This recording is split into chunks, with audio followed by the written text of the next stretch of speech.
এটা আমাদের বরন্তিতে দ্বিতীয় দিন ছিল, মানে 1 মার্চ। সকাল সকাল হোটেল থেকে কমপ্লিমেন্টারি ব্রেকফাস্ট কমপ্লিট করে আমরা বেরিয়ে পড়েছিলাম আমাদের সাইট সিনের উদ্দেশ্যে। আর সেদিনকে আমাদের প্রথম গন্তব্য ছিল জয়চণ্ডী পাহাড়। গুগল মোটামুটি যা দেখাচ্ছিল তাতে আমাদের হোটেল থেকে জয়চণ্ডী পাহাড় ওই 1 ঘন্টা মতো গাড়ি চালিয়ে যেতে হবে। তো রাস্তা ভীষণই সুন্দর ছিল। আর কিছুটা দূর যাবার পর হঠাৎ করেই সিনিক বিউটিটা পুরো চেঞ্জ হয়ে গেল। ওই দূরে দেখা যাচ্ছে পাহাড় আর এরকম সারি সারি তাল গাছ, মানে অপূর্ব সুন্দর। আর এই ব্রিজটা উঠতেই আমরা সামনে দেখতে পেলাম জয়চণ্ডী পাহাড়। যদিও জয়চণ্ডী পাহাড়টা দেখে ফার্স্ট যে কথাটা মাথায় আসে তা হচ্ছে মহারাজা তোমারে সেলাম। সত্যি মানে কতটা দক্ষতা সম্পন্ন একজন মানুষ হলে ওই টাইমে দাঁড়িয়ে এইসব জায়গার হদিশ করতে পারে ভাবুন তো। পুরুলিয়া জেলার রঘুনাথপুর নামক যে মহকুমা অঞ্চলটি আছে সেখান থেকেও 3 কিলোমিটার গিয়ে অবস্থিত এই জয়চণ্ডী পাহাড় আসলে অনেকগুলি ছোটোখাটো পাহাড়ের সংমিশ্রণে তৈরি একটি ছোটনাগপুর মালভূমির অন্তর্গত অংশ। এবং একথা আমাদের সকলেরই জানা যে সত্যজিৎ রায়ের হীরক রাজার দেশে ছবিটিতে এই জয়চণ্ডী পাহাড়ের কাছেই সমস্ত শুটিংটা হয়েছে এবং তার জন্যেই আজও বাঙালির মনে ভীষণভাবে একটি প্রিয় জায়গা এই জয়চণ্ডী পাহাড়। জয়চণ্ডী পাহাড়ের পাদদেশে তখন আমরা গাড়ির পার্কিং করতে করতে এখানে লম্বা গাড়ির লাইন দেখে বুঝতেই পেরেছিলাম যে পুরুলিয়া এখন পর্যটকময়। প্রায় 500টারও বেশি সিঁড়ি অতিক্রম করে তবেই পৌঁছতে হয় জয়চণ্ডী পাহাড়ের একদম মাথায়। ওঠাটা কারুর কারুর কাছে বেশ কষ্টকর। এই সেই বিখ্যাত চণ্ডীমাতার মন্দির যা জয়চণ্ডী পাহাড়ের একদম চূড়োয় অবস্থিত। আর সেখান থেকে পাওয়া যায় এরকম মনোরম ভিউ। বিশ্বাস করুন ভীষণ কষ্ট হয়েছিল উঠতে, কারণ আমি শ্বাসকষ্টের পেশেন্ট। কিন্তু এতটা কষ্ট করে ওঠার পর তারপর এই দৃশ্যটা দেখে তখন মনে হয়েছিল যে সত্যি ওঠাটা আমার সার্থক।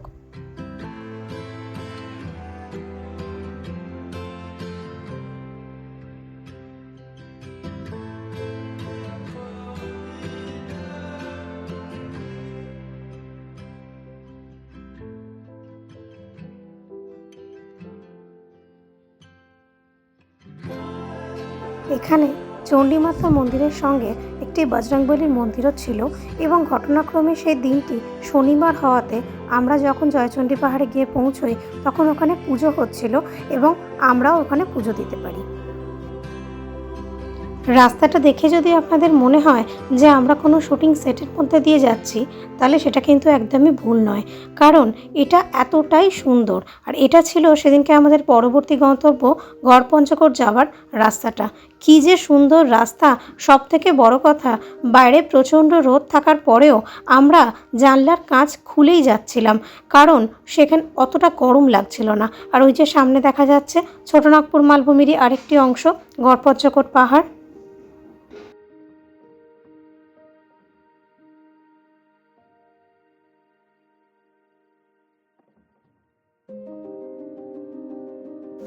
সামনে সুউচ্চ পাহাড়, তার সঙ্গে লেক, সারি সারি সবুজের সমারোহ, বাঁদিকে ধান ক্ষেত। এইরকমই একটা গ্রামের মেঠো হাওয়া গায়ে লাগিয়ে সুন্দর রাস্তা দিয়ে আমরা যতই সামনের দিকে এগিয়ে যাচ্ছিলাম আমাদের মন বলছিল সামনে আমাদের জন্যে ভীষণ ভালো কিছু একটা ওয়েট করে আছে। আর আমরাও গুগলের সাহায্য নিয়ে ততই সামনের দিকে এগিয়ে চলেছিলাম। আর চারিদিকের পরিবেশটা ছিল ভীষণই নিস্তব্ধ, চুপচাপ, শান্ত।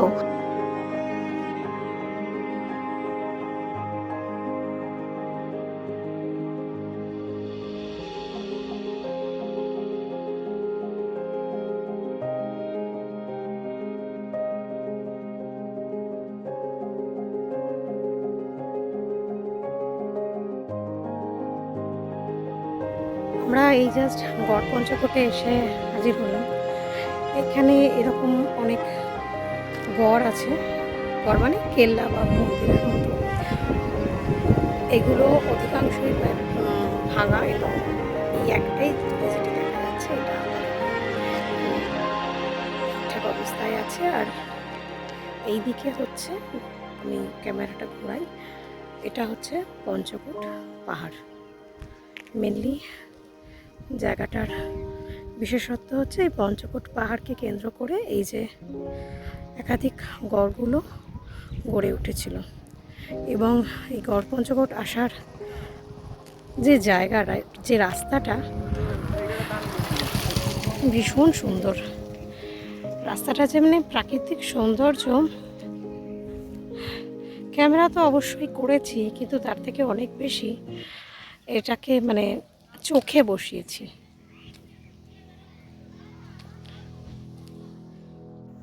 পুরুলিয়া জেলার নিতুড়িয়া ব্লকের পাঞ্চেত পাহাড়ের পাদদেশে অবস্থিত এই গড়পঞ্চকোট পাহাড়, যেটি প্রায় 500 বছরের পুরনো এবং অষ্টাদশ শতকে বর্গী আক্রমণের ফলে যেগুলি আজকে ধ্বংসাবশেষ হয়ে পড়ে আছে, এবং বর্তমানে গড়পঞ্চকোট পর্যটকদের মধ্যে একটি খুব জনপ্রিয় পর্যটন স্থলে পরিণত হয়েছে।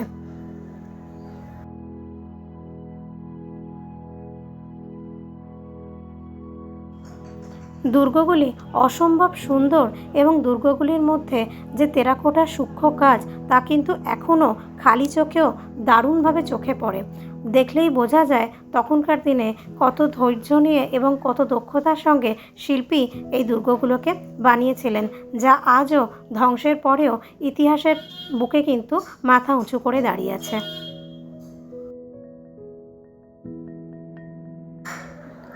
দেখতে পাচ্ছেন ল্যাটেরাইট পাথরের ওপরে টেরাকোটার কাজগুলো কি জ্বলজ্বল করছে, কি সূক্ষ্ম।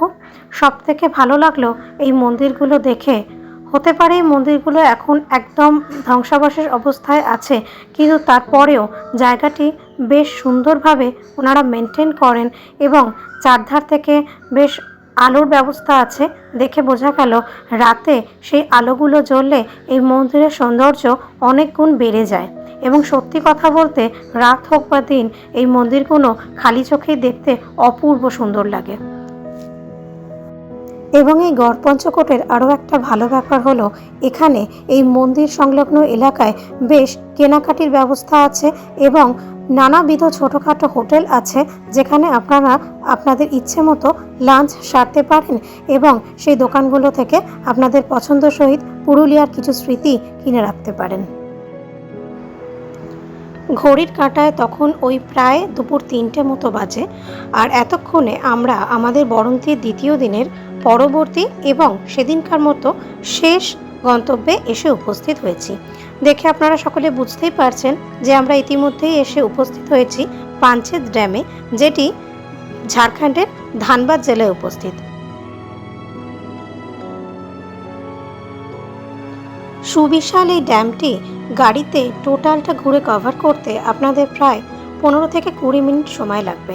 আর আমরা তো সকলেই জানি এই পাঞ্চেত ড্যামটি দামোদর নদীর ওপরে অবস্থিত এবং 1959 সালে জওহরলাল নেহেরু এই ড্যামটির উদ্বোধন করেছিলেন, যেটি আপনারা দেখতে পাবেন ওয়েস্ট বেঙ্গল থেকে ধানবাদের দিকে যাওয়ার সময়, এখন আমাদের গাড়িটা ঠিক যেদিকে যাচ্ছে সেই দিকে যাওয়ার সময়, এবং যারা ধানবাদের ওই দিক থেকে ওয়েস্ট বেঙ্গলের এদিকে আসবেন সেই মুখটাতে ওনার একটা বড় স্ট্যাচু করা আছে এবং যার নিচে স্মারকলিপিতে লেখা আছে এই ড্যামটির ব্যাপারে বিভিন্ন তথ্য এবং 1959 সালের যে দিনটিতে এই ড্যামটির উনি উদ্বোধন করেছিলেন সেই সব তথ্য। এই পাঞ্চেত ড্যামটিও অত্যন্ত সুন্দর লাগছিল দেখতে, কিন্তু সবটাই গাড়ির ভেতর থেকে, কারণ ঝাড়খণ্ডের গরম আর রোদের তেজ তো আমাদের সকলেরই জানা। তাই আমাদের মতো বাকি পর্যটকদেরও কারোরই সাহস হয়নি গাড়ি থেকে বেরিয়ে ওখানে দাঁড়িয়ে কোনো ফটো বা ভিডিও করার। ডিভিসি দ্বারা নিয়ন্ত্রিত এই পাঞ্চেত ড্যামটি সেচ, জলবিদ্যুৎ, বন্যা নিয়ন্ত্রণ এই রকম বেশ কিছু প্রকল্পের জন্য বিখ্যাত তো বটেই, এবং তার সঙ্গে এটি বর্তমানের একটি অতি জনবহুল পর্যটন কেন্দ্রেও পরিণত হয়েছে। দুপুর গড়িয়ে এখন বিকেল। আমরা ইতিমধ্যে হোটেলে ফিরে এসে বেশ কিছুক্ষণ রেস্ট নিয়ে আবার বেরিয়ে পড়ি বরন্তী লেকের উদ্দেশ্যে। ওই যে আগের দিনের সূর্যাস্তটা আমরা মিস করে গিয়েছিলাম, তাই আজকে ওটা আমরা কোনোভাবেই আর মিস করতে চাইনি। তাই হাতে বেশ কিছুটা সময় নিয়ে আমরা যতটা তাড়াতাড়ি সম্ভব চলে এসেছিলাম সূর্যাস্ত দেখতে। এসে দেখি হ্যাঁ, আমরা আজকে লেট করিনি বটেই, কিন্তু যেহেতু শনিবার তাই আগের দিনের তুলনায় আজকে পর্যটকদের ভিড় প্রচণ্ড। ইতিমধ্যেই সমস্ত বেঞ্চগুলো রিজার্ভ হয়ে গেছে। তো যাই হোক, সেখানে দাঁড়িয়ে দাঁড়িয়ে আমরা দেখতে থাকি এই সুন্দর দৃশ্য। দেখুন তো কি দারুণ লাগছে। গরম গরম চায়ের সঙ্গে এই সুন্দর সূর্যাস্তের অপরূপ শোভা দেখতে দেখতে আমরা আজকের দিনটা শেষ করলাম। আমাদের এই ব্লগটি কেমন লাগলো জানাবেন, এবং যারা আমার পুরুলিয়ার আগের ব্লগটি দেখেননি আমি ডেসক্রিপশন বক্সে লিঙ্কটা দিয়ে দেবো, অবশ্যই দেখবেন, এবং যদি ভালো লাগে তাহলে আমার চ্যানেলটি সাবস্ক্রাইব এবং একটি লাইক করে দেবেন। Thank you.